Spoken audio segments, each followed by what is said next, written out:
Hello. Recently, I have been concentrating on the problems we have here in the UK, but we all need a little light relief from time to time, and there's nothing more satisfying than pointing out that other people in other countries can be just as stupid and prejudiced as we are.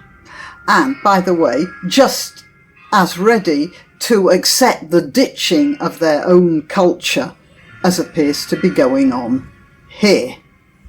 And to illustrate this, I can think of no finer example than the fantasy epic narrated by and starring, in a way, Alexandra Ocasio Cortez.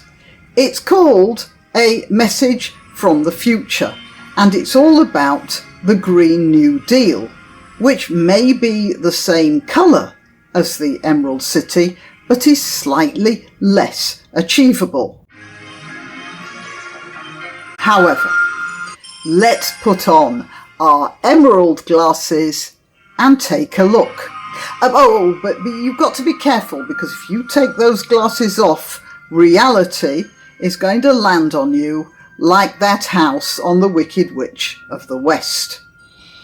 A little way in, for instance, Miss Ocasio-Cortez squeaks that a scientist testified in 1988 that humanity was responsible for global warming. But she doesn't mention that he disagrees with almost everything touted by climate advocates, and a couple of months ago called the present incarnation, there've been quite a few, the present incarnation of the Green New Deal, he called the ideas total nonsense.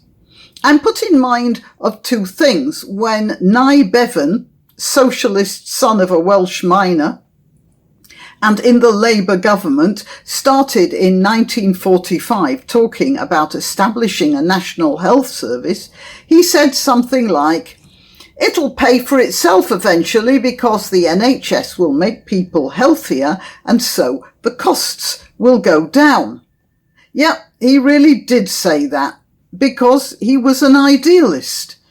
I can't find the exact quote, but it's quoted here in a Daily Telegraph article of June 2014, written by a doctor.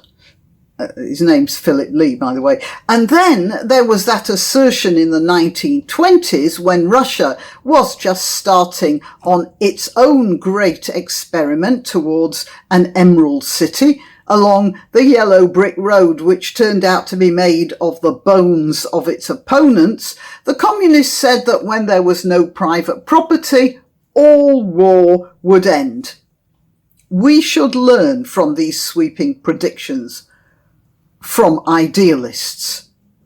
So, this is how the Bedtime Fairy story starts. Did you notice that? It says, a message from the future with Alexandra Ocasio-Cortez. Not from, with. That means it's been written by somebody else and she's reading lines. Just so you know, that's the first thing. She's an actress reading a fantasy story. Then she shows this.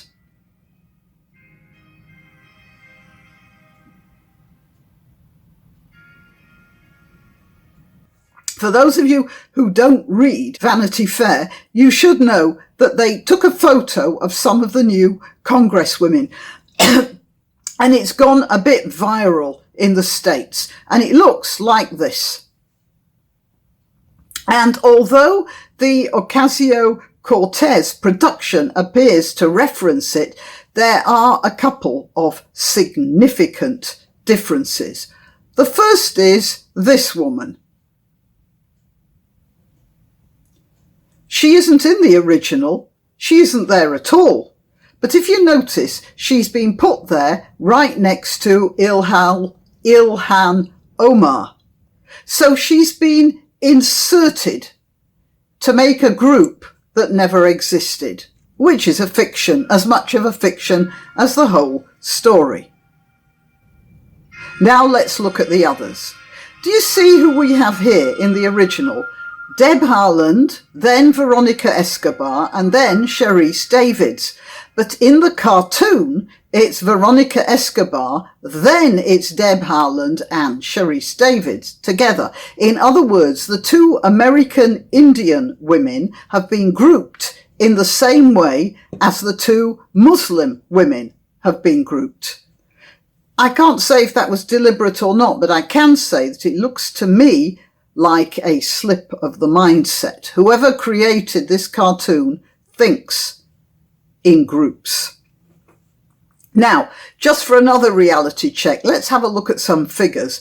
Congress has 535 representatives. I think 534 have been elected. Somewhere along the line, they seem to have lost the 535th. But of those 534 Congress people, here's the breakdown. There are 102 women. 52 people classified as black, whatever that means. 471 Christian. There's a very high proportion of Baptist, Methodist and Catholic. 34 Jews, 10 Mormons, 3 Muslims, 3 Hindus, 2 Buddhists, and that's it. But the group shown in the Ocasio Cortez picture shows 1 black woman, 2 Muslims, that's 2 people out of 3, remember, in the whole of the Congress, 1 Latina and 2 American Indians. Even if we discount the Republicans, there are at least a couple of Democrat women who are white and who are new in Congress. And yet they have no place in Ocasio-Cortez's fairy tale. You know, it's no good them saying, well, there wasn't room for them in the picture, because there was. They inserted Tlaib, for instance, and they could insert the others as well. It looks like the only place for white women in this particular scenario is here.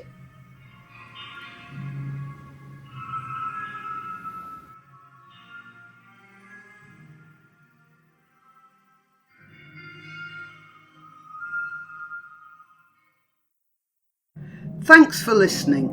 Please like and subscribe, and if you wish to donate, click the subscribe star link where you can make a one-off payment or set up a regular contribution, or I have a PayPal account at grannyopteryx@gmail.com. Till next time.